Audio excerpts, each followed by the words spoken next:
Fight Night Podcast, hosted by The Plan, Zaash Mann, the Victorian brother, Brutus, Valentine, and everyone's favorite man, all up in smoke, Duarte, the Ponte. Ladies and gentlemen, they're ready to rumble, so let's go to the studio. Take it away, Zaash Mann.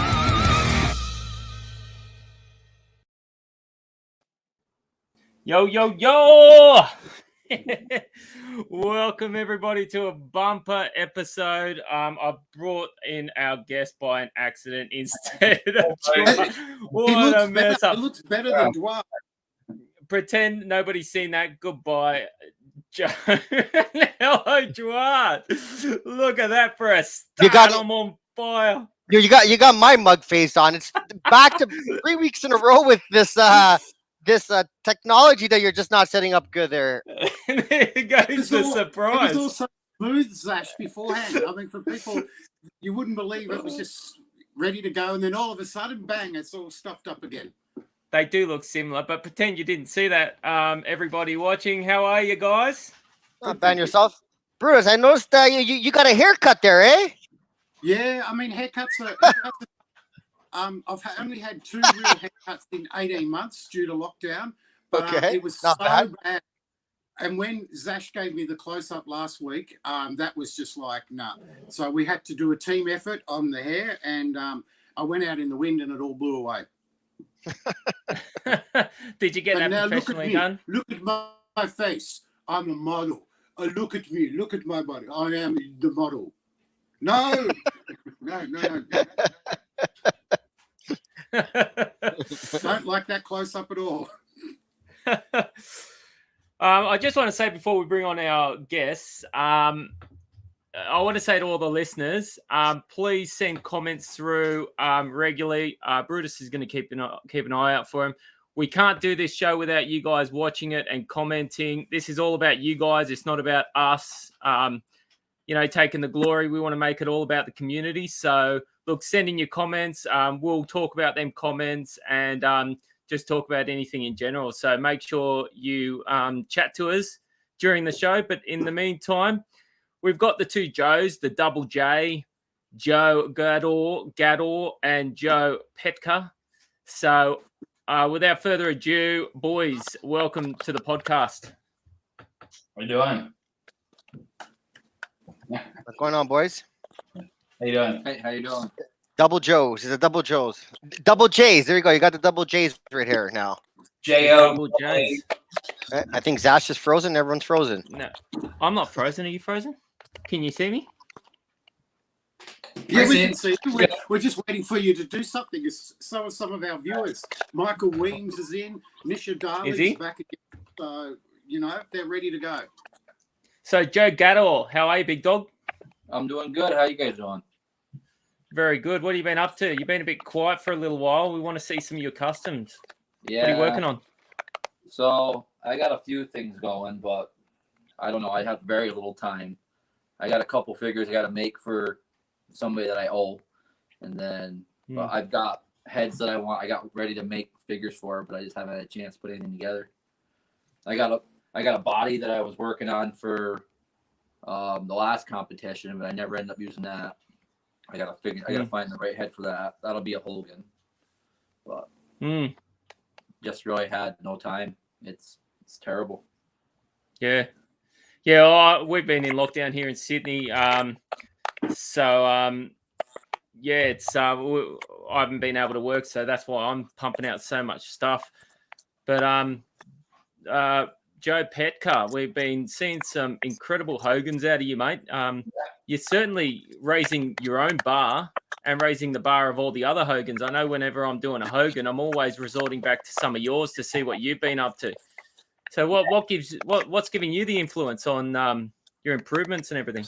I think you just get better with anything. Like, I'm almost embarrassed about the stuff I posted on Instagram like 2 years ago now. Like, you learn tricks from a lot of them from you guys. Every time, the last podcast, I pick up something every episode. Yeah. And you just lost Joe. Yeah. We just lost Joe. Yeah. Yeah. You do pump out a lot of Hogans. What do you have a great love for Hogan? Because you make other stuff as well. Yeah, no, I do. He's my favorite to customize, but a lot of the Hogans I make are Harvey Snoot's ideas, and I'm really just executing for him. So yeah, Snoots is a big Hogan guy, isn't he? Yeah. Oh, yeah. Huge Hogan fan. Yeah. So I have one Hogan in my on my shelf, and I got, I'm gonna put this one up. Just did the 1980 statue. So that's what I have. But other than that, everything goes down to Harvey. You're not one of these guys, Joe, who has a custom of himself like DDP does. I do. Growing up, I always thought that was the best you could do in life is to have your own action figure. So when I realized that you can make your own heads through watching Zaash, I contacted Mark Cochran and got one right away. There it is. There it is. There's the man. Yep. True to life. So you managed to get rid of the saggy titties. What's the story, mate? No, well, that's the second time I made myself. Mark gave me a couple of heads, so I made it, and I'm looking at it on the shelf with those, the Warlord titties, how they hang down a little bit. So looking at it every day, it bugged me enough that I had to sand them off. Do you reckon that'll work in real life? To get rid of that.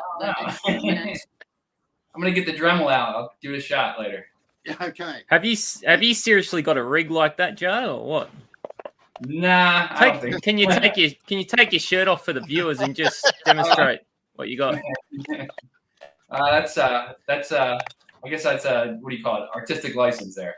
Yeah. I've seen an image of Joe in the ring though, and he's a pretty mean looking dude though. So not that far off. Really? Yeah. I was impressed by this when you posted this. Hogan, I was actually thinking that was one of the first Hogan figures that came out. And I was actually thinking, why did we see so many unpainted ones and not many painted ones? No one wants to paint them, do they?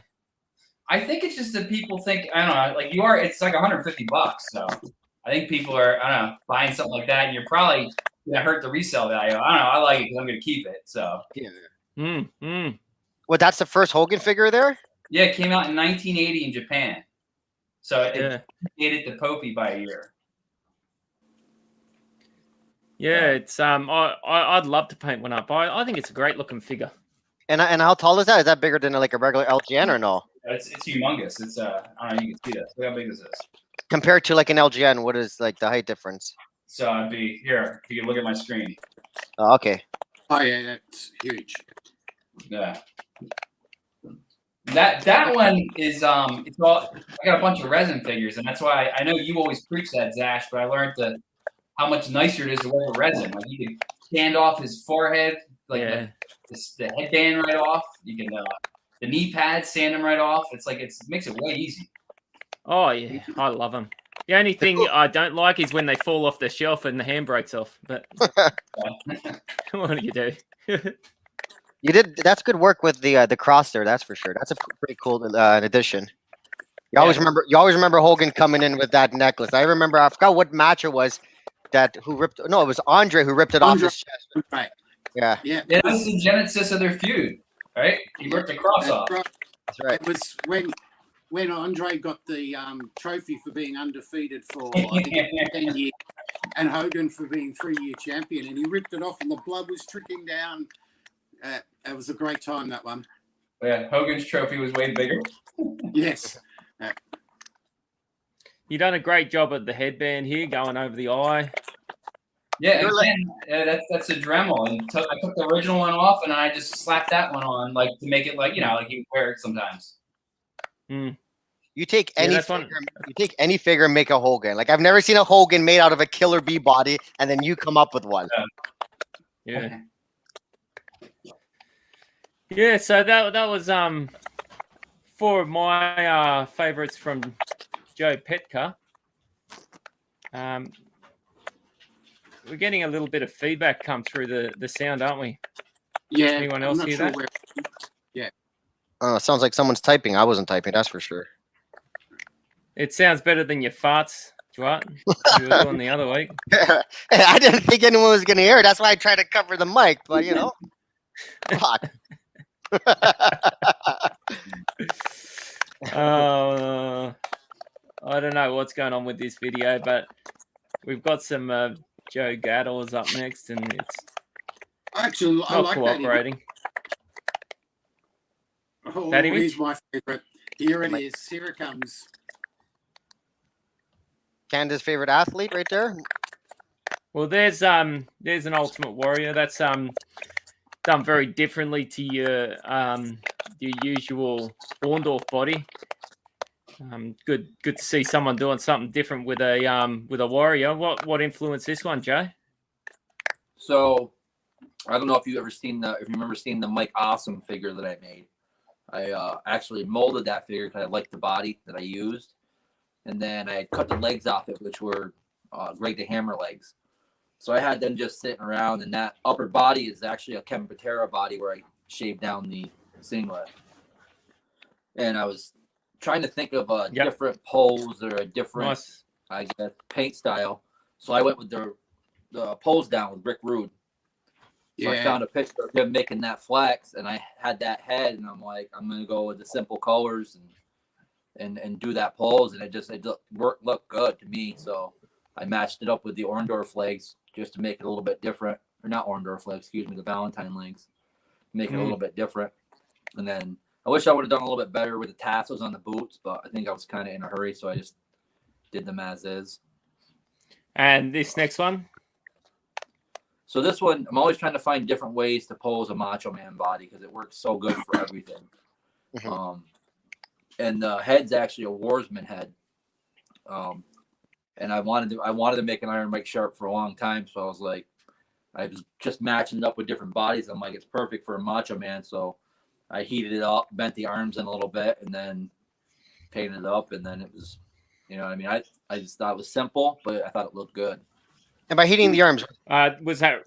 Sorry, go ahead, Zaash. Was that rubber or resin?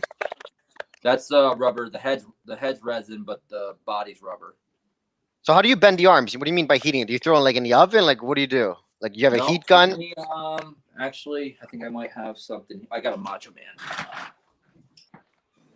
Hey Brutus, did Iron Mike Sharp ever win a match on WWF TV? Oh, gee, that's a good question. On TV, probably not that I know of, but that would be a good thing. I have done his match stats for book 2, but I haven't gone into book 2 for a number of months because I've been doing the other books. On TV, I don't know. Maybe in one of the secondary or tertiary shows they used to run. Yeah. But that'll be interesting to see. I'll try and find that out.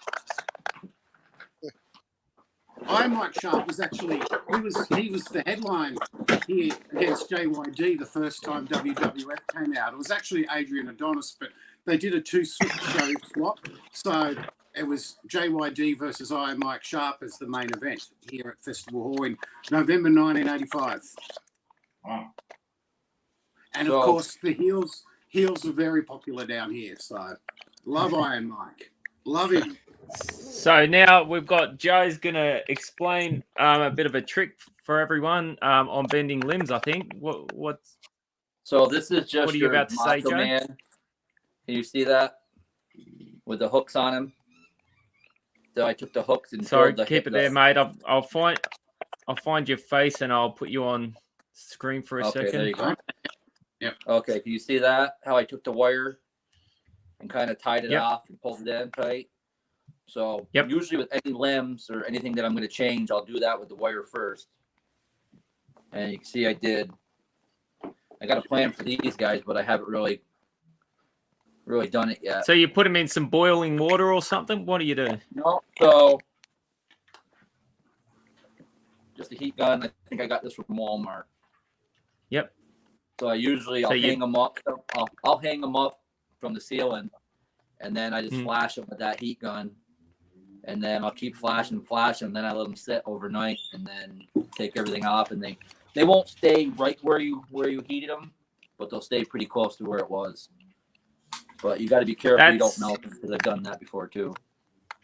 That's some incredible advice that you can only hear right here on Fight Night Podcast from the man, the great man himself, Joe Gaddor, giving away a really good secret there. Appreciate that, Joe. That's a good one for all the listeners.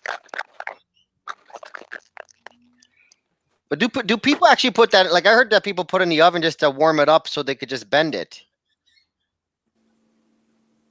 Have you done that, Zaash, or no?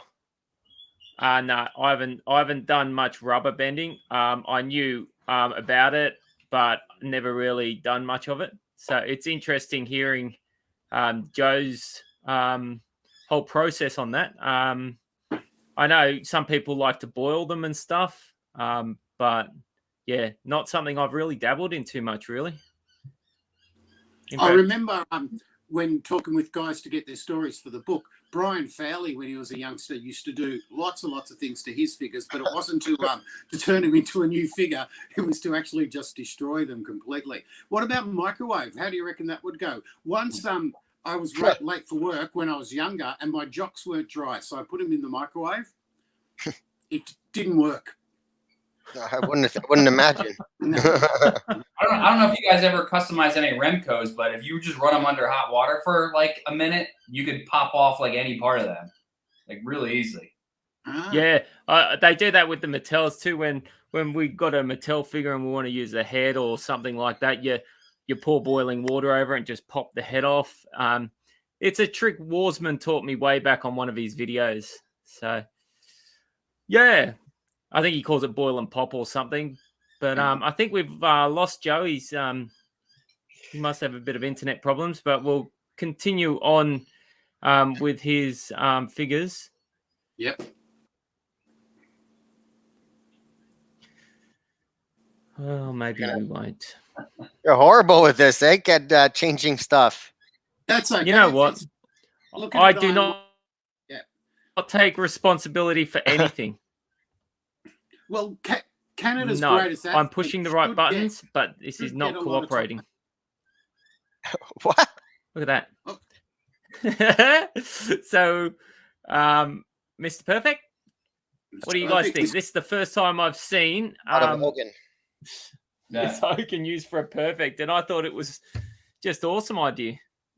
Yeah, no, it's a good idea because it's hard to do the singlet. So if when you can find a figure that has it, it's key to use, but it sucks though. All the ones that have the singlets are the expensive ones like Neidhart, Brett, Hogan, and they're not cheap figures, so it sucks. But those are always good bodies for the wrestlers that did have singlets. I mean, whatever that's called, straps. Yeah, isn't it? Because he wasn't really a small guy, was he? No, he's well built, perfect. He was fairly compact. He didn't have a wide frame, but he was really quite muscular and athletic and great worker, of course, as we all know. But and a fantastic gimmick too. I mean, Mr. Perfect was just his promos were by far the best. The one that he tossed a football, then looked at it, and then started running, and then caught it. And then his like every sport that he did, it was just like it was extra, but he always did great promos, Mr. Perfect. They had that run of they had 3 really good 8-week promos, which is $1 Million Man, Perfects, and Dusty Rhodes. His set they were really spot on.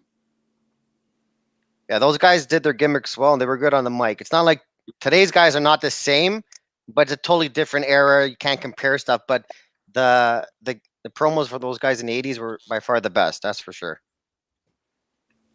Yeah, I read up somewhere a while ago that Mr. Perfect didn't want to do that gimmick. It was sort of pushed on him because he just didn't feel comfortable with it. Have you guys heard anything like that? Yeah, I heard what the option is. He took the right option because the other option was Terry Taylor.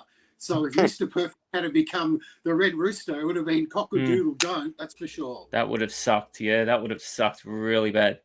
Well, you remember when Perfect debuted, he just wore black trunks, like Stone Cold. Yeah.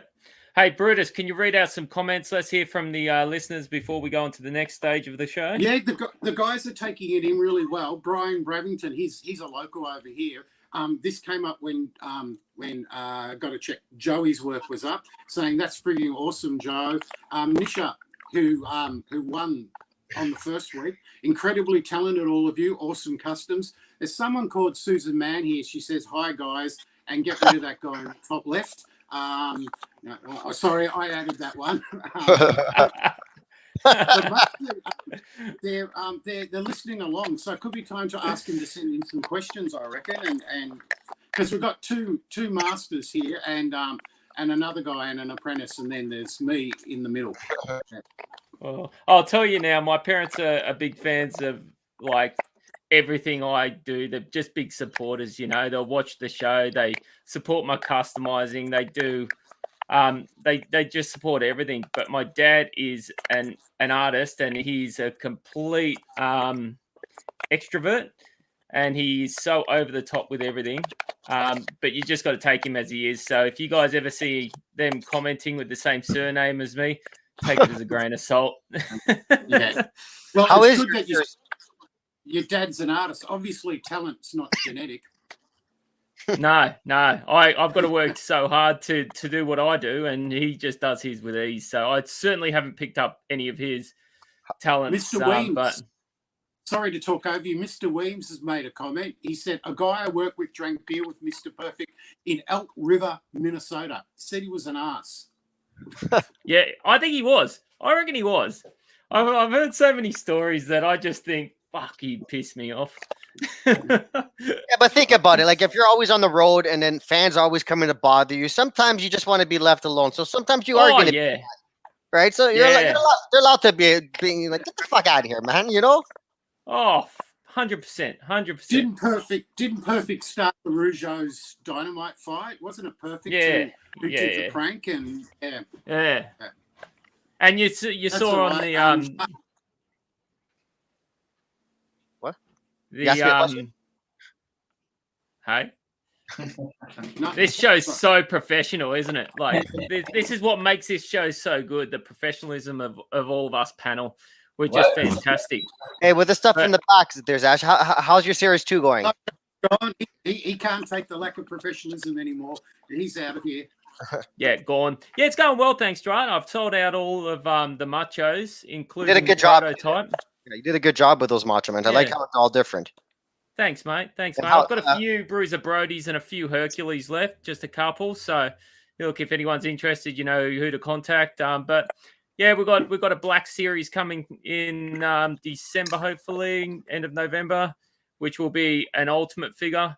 But apart from that, that'll be it until about March. So, look, I'm enjoying it. It's pretty cool. Yeah. I've got Brutus helping me do the cards and stuff. So appreciate his help. And yeah, everyone's been good to me. So yeah, it's good. But we might just go on to a letter now. With our custom.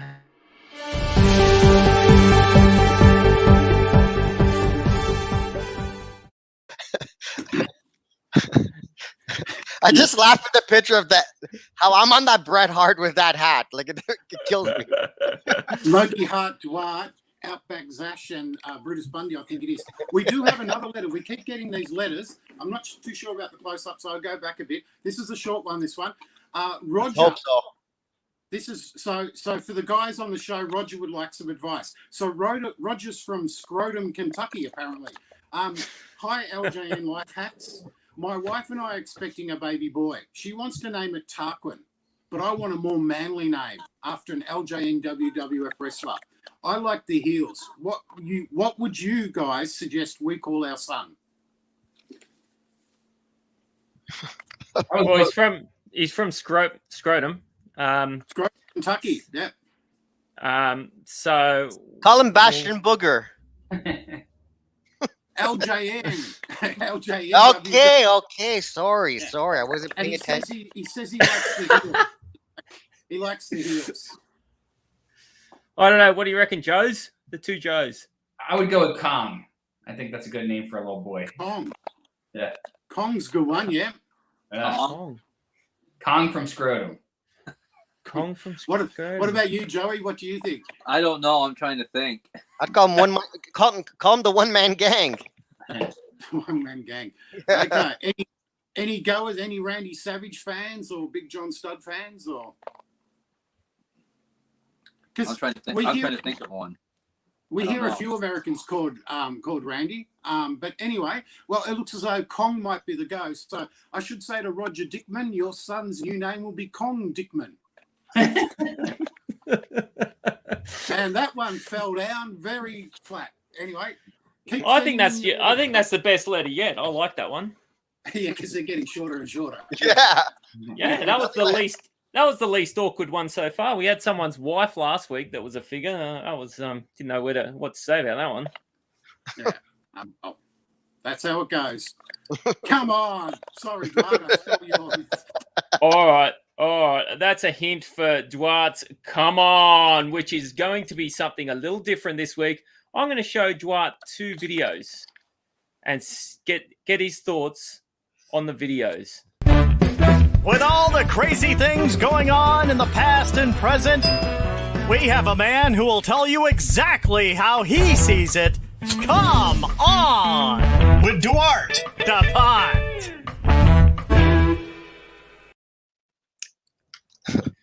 You got one lit, Duarte? Of course. Okay, so what are you going to show me? Because I don't know, really. They call Duarte the Blaze. They call him the Blaze for a reason. I want to get your thoughts on this video here. Yeah, this is my favorite.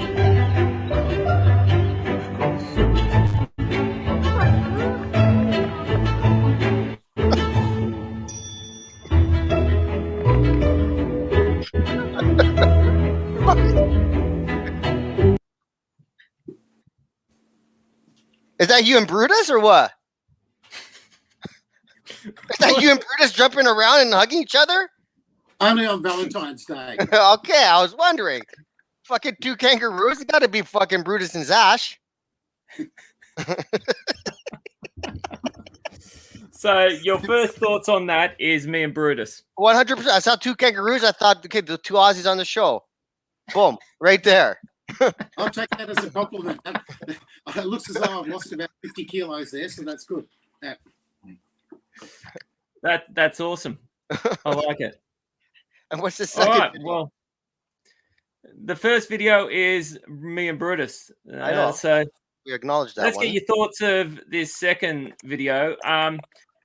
We all know selling is a big part of wrestling, but then every so often you have to be a good seller to be a good wrestler. But every so often you can oversell. So tell me your thoughts. Are these oversold maneuvers?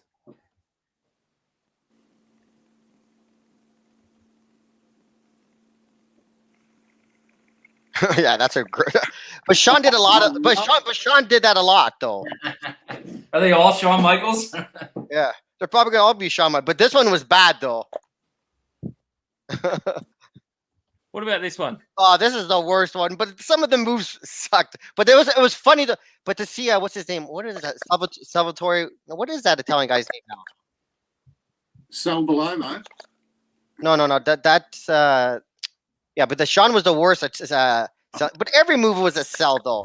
Like none of those moves didn't hurt that bad. But like clotheslines, punches, like the moves were like. There's no way the $1 million dream would put you to sleep, right? But it was the best to see them when like raising the arm. But yeah, Sean, those matches with Hogan and right there he did that kick with Sid. He was the worst at it. But it's because he was probably pissed off at who he was facing, so he's just trying to make them look bad, in my opinion. Yeah, good call. Come on, just get this face out of there. No, that always bugged me too when Ric Flair did that thing where he falls face first. Yes, but he did it all the time, so that that was part of his moves. You know what I'm saying? I didn't like it. I feel like it takes you out of the moment. But I did like when he got tossed into the rope and then he would like go over and then walk. That was like his move to know that he was always getting killed, right? Yeah. So he get clotheslined on the way. DiBiase had a great front face fall. Oh, I can't even say it. And of course, Greg the Hammer had magnificent one. Did it so well, his face sort of went a little bit flat in the end. Yeah, I like. When I was watching a video of the Stone Cold giving people the stunner, And I much prefer when he does the stunner and the person's like knocked out afterwards, as opposed to like The Rock will like start doing flips in the air and like flying around like a fish. I don't know. I always preferred the Ric Flair where he would walk and then he would just kind of plant his face. I like the over the top. I like that. He did that in one of the Royal Rumble that he won just before Piper came in. Yeah, He was by himself. He eliminated. I forgot who he eliminated, and then he just walked and then dropped to the floor. And then after like the countdown came down, and then it was Piper, and then Heenan was on the commentating, and he was like, "Oh my God, from the worst person. Why does it have to be this guy? This guy's a lunatic." And that was the best era, of course. But yeah, no, Flair was good at selling his moves that he did. Yeah, just over the top. Like it would make me laugh. I liked it. What are you laughing at, Zaash? I can't even hear the guy. His audio's gone. Go on, Zaash. You'll go on. You're muted. Oh, He has no idea what's going on. Now I'm unmuted. Yeah. Now we've got you back now. Yeah, I've got some microphone issues happening mine. For some reason, my microphone's decided to stop working. So that's all right. We shall continue. So let's go on with how's that, eh? How's that? And now, it's your chance to challenge the big historian himself. Ask a question or try to stump the LJN mastermind. Ladies and gentlemen, how's that? With the Fixtorian, Brother Brutus Valentine.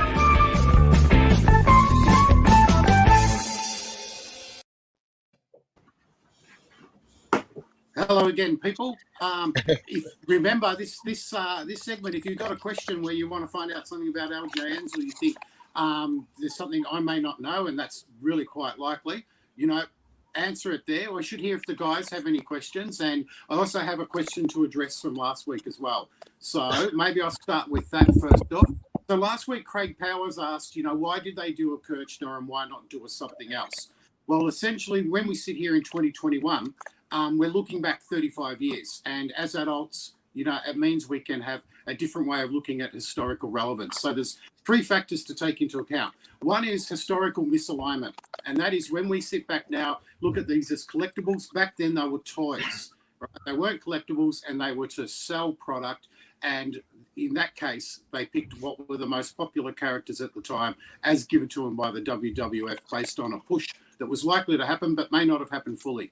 The second is false equivalence. So when we say why Axe and not Smash, right, there's an equivalence there because they were tag team partners. But if we say why Outback Jack and not Butch Reed, well, part of it's about balancing the roster. LJN always had a balanced roster, except for some cancelled figures. And it was about making sure that you can't say, why not this guy from 1985 instead of this guy from 1988? Because by 1988, LJN Toys was just about shot and the line wasn't releasing any new figures. And the final thing is retrospective relevance. A guy like Kirchner was extremely important. He was the only guy who was still in the ring fighting for truth, justice, and the American way. Hogan was barely on TV, and what Kirchner was doing was fighting the Cold Wars and was very popular. Unfortunately, his character didn't go too much further, especially later on when Duggan came on, and Duggan was the man to take up the old USA all the way. So I'll recap those. So first off, historical misalignment. They're collectibles to us now. They were toys back. Second, false equivalence. You can't match a figure from 85 versus 88 or so on.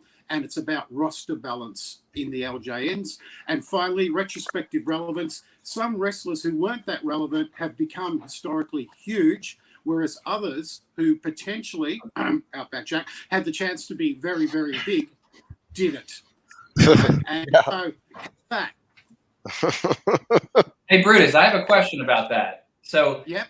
Like you said, like Outback Jack, Ted Arcidi, they were expected to have pushes, so they made their figure before they even debuted. And you would agree too that it probably takes like a year from design to toy shelf, right? Just to get the figures about out. 6 months, I think I got told by. Yeah, I thought it was about that long, but yeah, it's a long time. All right, so given that the wrestlers get a percentage of their sales, and that Randy Colley was still playing Smash by January 1987, do you think it's possible that they didn't have the Smash character locked down before some deadline, and that's why he didn't make the 88 series? Yeah, I think with that one, I'll go on the historical misalignment one first. They could only carry one tag team set into 1988. I mean, 1987 was when they went from profit making to loss making, and in the book, in the lowdown sections, I talk about those fortunes. That's always a strange one. I think it's more that they went with Bill Eadie because he was the masked superstar. He was, super machine. He was there. And so that's probably why I would suggest, rather than not go with, Moondog Rex, Smash for 2 bouts, I think. So I think it was a case of choosing him first.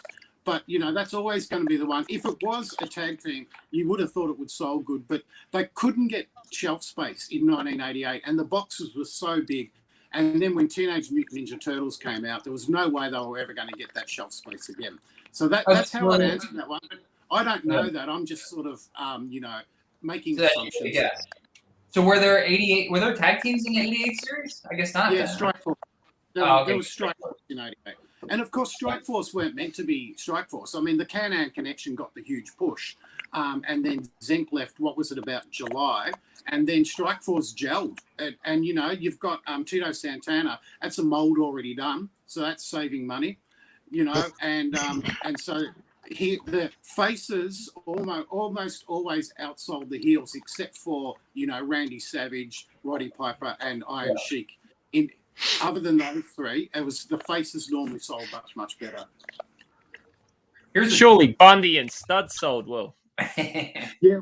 Early on, nothing compares to the early series. I mean, the first series sold, so the first 5 just kept selling and selling and selling, and that ended up delaying Series 2 into April 1986. And then it was like they came out in April 86, Series 2, which is, Bundy and so on. And then 2 months later, you've got the first wave of Series 3, and you've got Macho Man Randy Savage, Ricky Steamboat, Jesse Ventura, Corporal Kirchner, Lou Albano, and Andre, the remodeled Andre the Giant. You've got some big, big names there. And so you find comparatively, it seems as though Series 3, Wave 1 seemed to outsell Series 2. But we never know. I just base that off the production molds, essentially. So that's an estimate of how many molds there were. I checked to see. They couldn't tell me how many they made. I did report when they first started, they used the cheap aluminium molds, and they would only last for about 50,000 units. That's a clear thing. Then when they switched to the steel molds, which were the beryllium molds, when they moved off to China, I was told they could go for 100,000 at least, easy. So that's the big difference. And hence you get Grand Toys taking over the molds at the end and just working the mold a bit further to produce some other characters because the mold is lasting. So they can knock out about another 20,000 or so Brutus beefcakes, or it wouldn't have been 20,000. And so that's sort of the origin. But there's no records kept for guys who go on the internet and say, wish they had records. No, there's no records kept. Right? LJN Limited was a part of MCA Universal. Sold that to Acclaim. Acclaim then on-sold that. But essentially, LJN were out of wrestlers in mid-1988 and were clearing all the old stock. So they were done. And they were negotiating with Hasbro. WWF was negotiating with Hasbro in 1989. So it was a 4-year license signed in July 1984. So we can assume it expired in July 1988. I've never seen an LJN in a store ever in my life. When I seen toys, it was the Hasbros. Like the LJNs were passed down to me by my brother, but I've never ever seen an LJN on the store, and I've never opened up an LJN. Well, you can still do that. Yeah, I know I can, but it's gonna cost me like at least $150 minimal to open up one. I don't want one that's like half open. If I'm gonna do it, I might as well do it, right? Get a Lou Albano or something so you open smell. Just see how it is to open up on the packet, but I never open. Guys talk about the smell, and they say that takes them back straight away to when they were young, and and when they were nostalgic. You know, the smell. Smell's one of the most evocative of senses. When you smell something, like if we're with Duarte at the moment, the smell would be quite good, and you'd get a nice little off-associated buzz there. But you'll probably get hungry afterwards. Yes, that's right. We have some M&Ms. Yeah. Hey, Brutus, can we talk about this Brian Bravington question, because it's something that's popped up recently in the past week in a few groups that I've seen. I've been seeing this Jake the Snake, no snakes on the pants figure selling in Australia on eBay quite regularly for $200, $250 and so forth. I've got people messaging in groups from America and stuff like that saying it's worth $1,000 and all this kind of business. Can I just get your take on it? Because here in Australia, that's where the figure was bought out, and we're seeing it at a different price to the rest of the world, I think. Has anyone seen it in the package or no? No, I haven't. I couldn't find in the package. Couldn't find any image of it in the package at all. So you need an Australian collector who's kept it in the pack. So talk us through it, Brutus. Okay, so for a long time, people in North America didn't believe it existed. My first Jake in 1995, when I was collecting them from markets, was no snakes. And it's actually, I think it is this one. And then my next Jake I came across had snakes. And then my next one had no snakes. And he was hard to get. So that's 3. So my assumption on the first website I put up in 1997 was that Jake no snakes was the real figure and Jake with snakes was the variant. We only knew what we could know at the time. Now, fast forward now, there's that one for sale for $1,000 on eBay. Now, just because something's for sale for $1,000 doesn't mean it will get it. It seems to be about this is an assumptive number. Seems to be about 1 in 6 in Australia are no snakes, because we didn't get many 1987 figures, and we didn't get many of them. But we had figures dumped in 88, 89, and even into the early 90s, often sold for $2. And so it seems as though it's like the B. Brian Blair with no stripes, which it really does originate from the UK. We got Jake without snakes down here. I think $1,000 US is pretty steep, I've got to say. I remember seeing one about 6 months ago on eBay for sale, and you knew the seller, I think. I put up the link. I saw it. It was $180 for Jake, no snakes, and Damien. And I put up the link and contacted a couple guys and said, there's one here on Australian eBay at the moment. The guys didn't want it. They thought it was too much money at the time. Someone bought it because I thought, well, maybe I should just buy it and then they might change their mind. I asked the people who it was. No one ever told me who it was. I don't know who bought it, but it was a friend. And that's good. You don't need to say who bought it. So that's Jake. I always keep 2. I've got one in the cabinet because people don't believe it. So I made sure that I kept the second one. And they pop up here about every couple of months. It's just people don't realise. But now the cat's out of the bag now, I've got to say. And now people know and are looking for them and are hunting them. Yeah. I couldn't confirm if they came out in New Zealand as well. New Zealand didn't get LJNs in 1987. But then they got them from late 88 and then, of course, 89, including the black cards. So essentially when the Australian market died, shifted over to New Zealand. So there it is, guys. He's worth what you're willing to pay for it. So you guys decide the value of these things. Is too much money. And most of the guys online say, it's just like, how do you know it isn't painted over? Well, that's true. You can see when looking at it, but on a picture, who knows? But he should be on an A, but then almost all of the Jakes are on an A anyway. But if he's not on an A, he won't be real. So, all right. Well, we're moving on to custom hacks this week. We're going to get some tips and tricks from the 2 Joes. Are you a customizer? New to the game? Or looking to learn some new moves? Well, join us as we take you behind the curtain and backstage with Zaash Mann. Ask him questions. Learn all of his top secrets as we give you custom hacks with the plan, Zaash Mann. Okay, guys, as I said, I'm passing this week's custom hacks over to the 2 Joes. first, let's hear from the man himself, Joe Gattle. All right, I got a toy store back there. What's that? Like a toy store behind you. Yeah, I had to move from my little toy shop downstairs to the toy room, actually. Yeah, Gumby, I can see Gumby there. There's pegs. Yeah, pegboard's full of turtles. Oh, that's cool.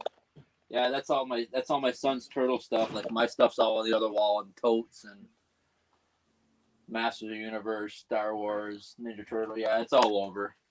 But I had to move. I had bad service downstairs, so I had to move. But so I got a couple. Things because they're not really big secrets. I'm sure a few people have probably used them before, but just a couple things that I use. So I'll start with eyes. So we all see Zaash's eyes and how they pop all the time. Mine are relatively simple. I started using the toothpick. So you take your toothpick, you cut the tip off, maybe you sand it up a little bit, just dab it in the paint, then you'll get your perfect circle for your eyes.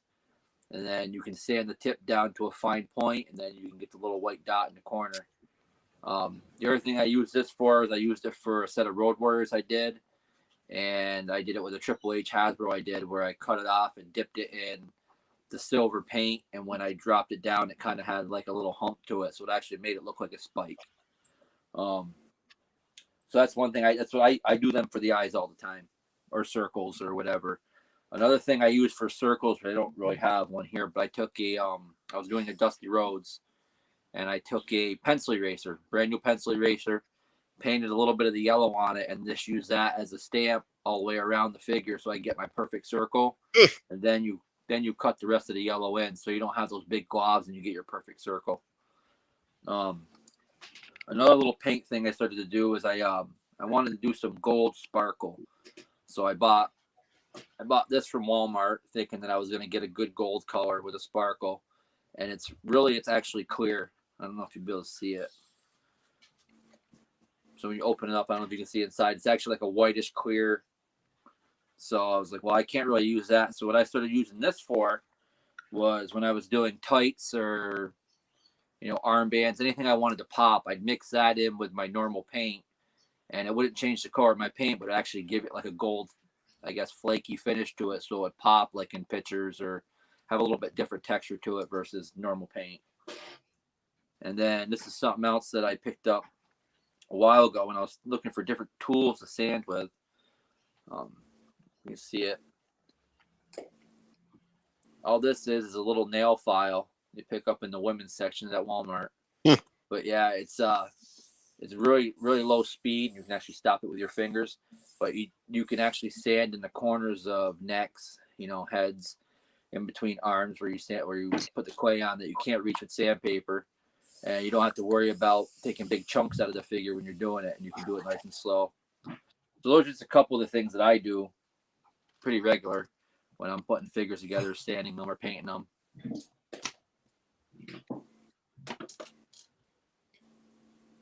Well, there it is. Invaluable tips from the great man himself, Joe Gattle. So I'm sure everyone's writing them down. So the Hogan man, Mr. Joe Petka, is going to give us some of his tips. Yes, and just to follow up with Joe saying, with eyeballs, I use a paint pen. So it's like you just shake it up and you do a little circle and it creates a perfect circle for you. And one thing I noticed is if you should never see anybody's entire eyeball. So if your figure has white around the entire eye, you're making the eyeball too small. But going on to my tip is with sculpting. Mark Cochran was on the Figure Guide, and he mentioned that you can sculpt in layers, and I thought I wanted to explain that a little bit more. So basically, when you're sculpting, you don't want to do it all at once, because if you do that, you start messing up stuff that you've already done. So what you want to do, like say you're trying to make a Brother Love, you rip Vince McMahon's head off and you put the Brother Love head on. You want to do the collar first, and then you let that dry. I use Milliput, so it takes 4 hours, and then you go on and then you put the jacket on, and then you let that dry for 4 hours, and you go on and put the tie on, and you let that dry, and then you go on and put the hair to go over the collar, and that way you can have very precise cuts where you're not messing up work that you already did, and it just gives a better product. And I like to. Some people use I forget what the other one's called. I used to use an epoxy. I use Milliput now, and my advice is if you're doing like a knee pad or hair, I would use Milliput Standard, something that you want to stand out. And if you're doing like you're trying to connect a head and you don't want anybody to see the seam, you want to use Milliput Fine, Super Fine, and you can make it so you can't even see where the things connect. And you can get both of those on Amazon.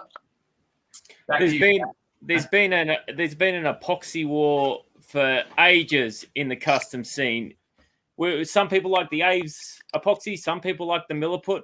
I'm one of the guys that can take both and just whatever sort of thing. If I've got a ledge, I'll sand it down later or something. But I don't know. I'm not really that fussy on the whole thing. I can make them both work. What do you guys think? I think Milliput's more expensive, but I think it just looks better in the end. I think so. Milliput, I won't stop using it for limbs, necks, or anything like that. One, it dries real well, especially the white is so easy to sand compared to any other clay I've used or epoxy I've used. But a while back, I stopped using any other clay after I started using the Milliput. So like you said, Zaash, everybody's talking about the Aves, and I haven't used that in forever. And I went back, I bought a container of it, and I'm going to try it. So I tried it doing some hair. I think it was. I did some hair on a horse or something, and I was working it, and I was doing the hair and everything. I just thought that works so much better for like hair, or for like if you want to make a shirt, or if you want to make something that you don't have to sand, that you're going to pretty much mold it in place and you're never going to touch it. That was really good because it wasn't super tacky, wasn't super smushy. You could mold it, you could, bend it and do whatever. It was more durable. But if I'm piecing a head to a body, it's with the Milliput, the super fine. Only because I can sand off anything that I don't want there. So I use both. How about you, Duarte? What do you use? I use the Aves epoxy. I don't use the Milliput.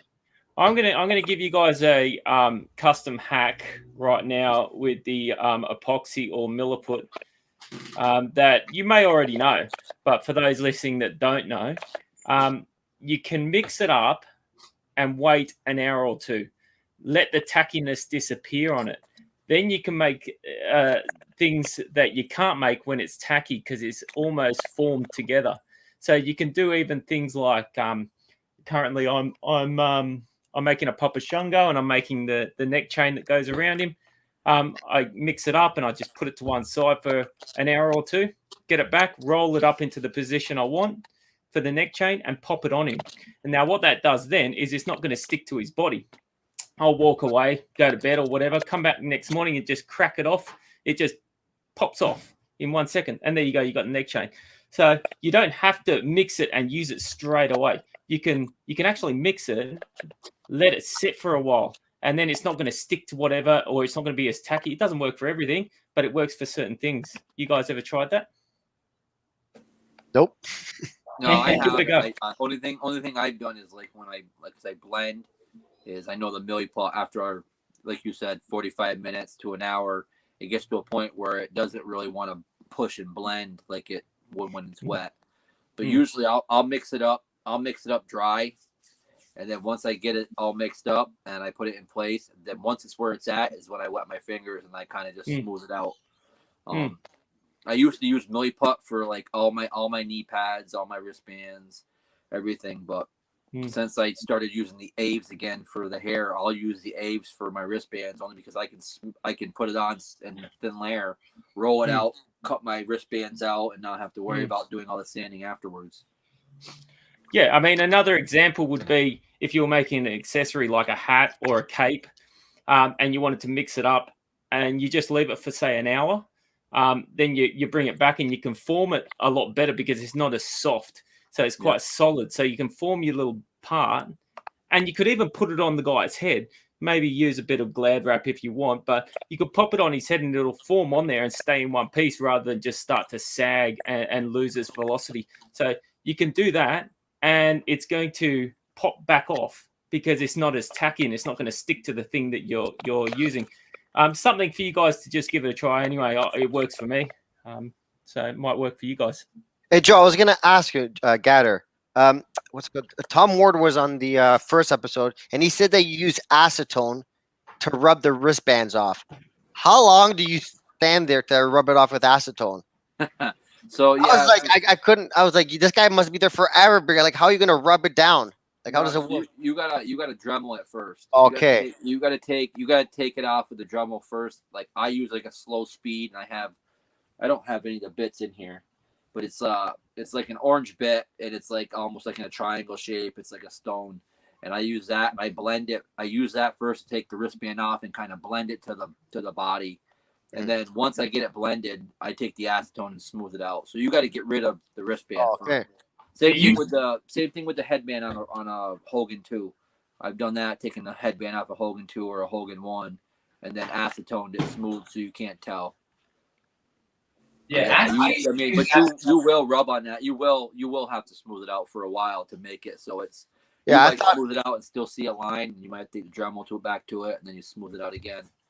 No, I thought you did it right from just the whole wristband. I was like, this guy's gonna be there forever. No, like how long is he gonna be there? Thumbs like that. I did that before back in the day, and it is painful. Now that I have a Dremel, I don't need to do that. But like, holy cow, you can literally rub acetone and rub anything off of it. It'll eat it away. It'll take like an hour though. Yeah, do it on rubber. Don't do it on plastic. That's bad. Yeah, plastic's bad. Yeah, definitely. Brutus, go through a few of the comments before we start wrapping up, please. Yeah, I was just having a look while the guys were sharing their expertise there. I cannot believe how much, well, I do believe it. I've seen your work, how much time and effort and expertise that you put into making these.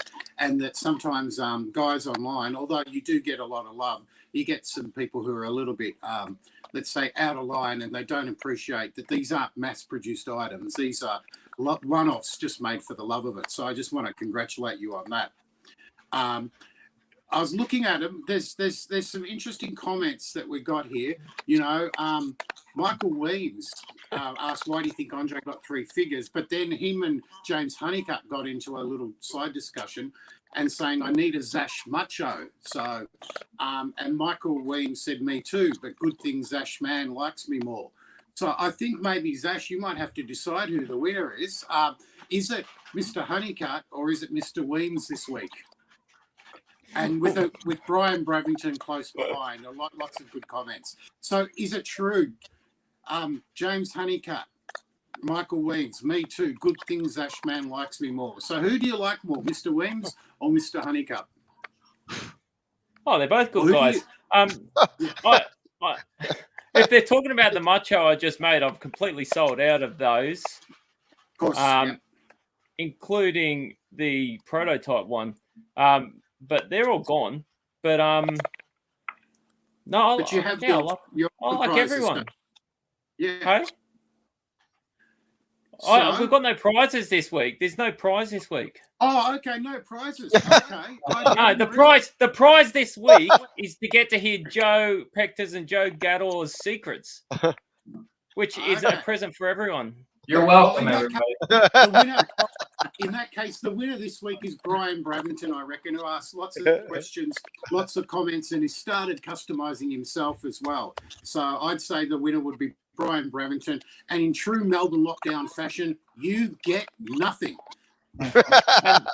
And Brian's got, is it his brother, Jason Bravington? Jason as well, yep. He's been getting into collecting customs, I think, recently because he's bought a few of my customs.